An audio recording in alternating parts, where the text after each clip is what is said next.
Alors bonsoir les amis, on va partir avec la deuxième partie après avoir vu le docteur Liebert et également cette haute technologie qu'il a mis en place.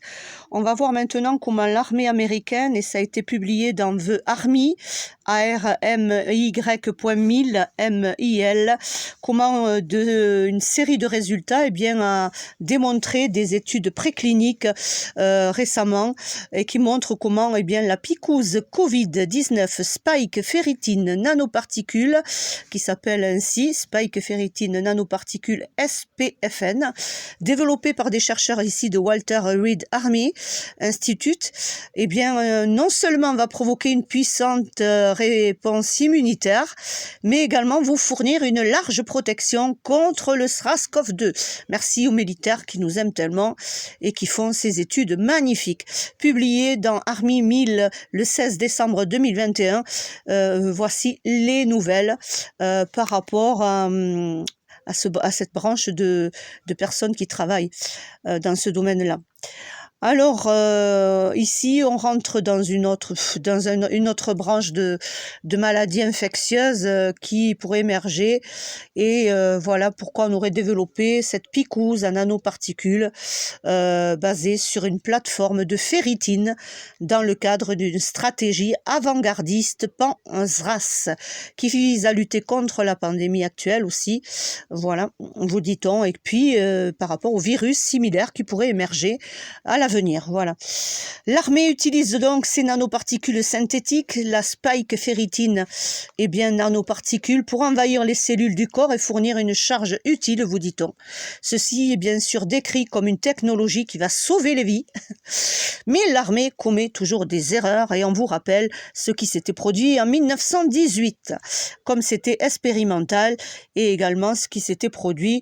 On avait étiqueté tout ça sous, l'emblème de la grippe espagnole, et malheureusement vous connaissez tous l'histoire de cette grippe espagnole qui n'est pas une grippe espagnole mais qui est plutôt une grippe et une maladie générée par les picouses que les militaires avaient reçues à l'époque. Voilà.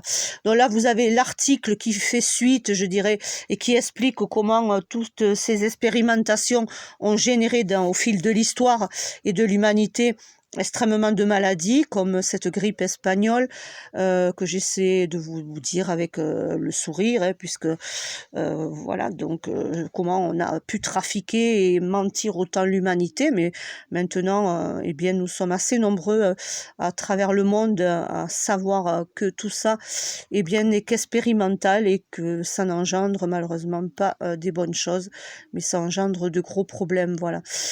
Voilà donc ce qui est évoqué ici pour cette future picouse que détient l'armée également, dont on verra bien si il est évoqué d'autres choses. Pour l'instant, il n'y a pas grand-chose. Voilà, donc on vous dit que c'est pour lutter pour les futures maladies qui pourraient envahir l'humanité, et avec, des nanoparticules synthétiques, la spike ferritine nanoparticules, vous dit-on. On vous rappelle l'opération Warp Speed de Trump qu'on avait vue l'année dernière. On ne va pas revenir sur tout ça.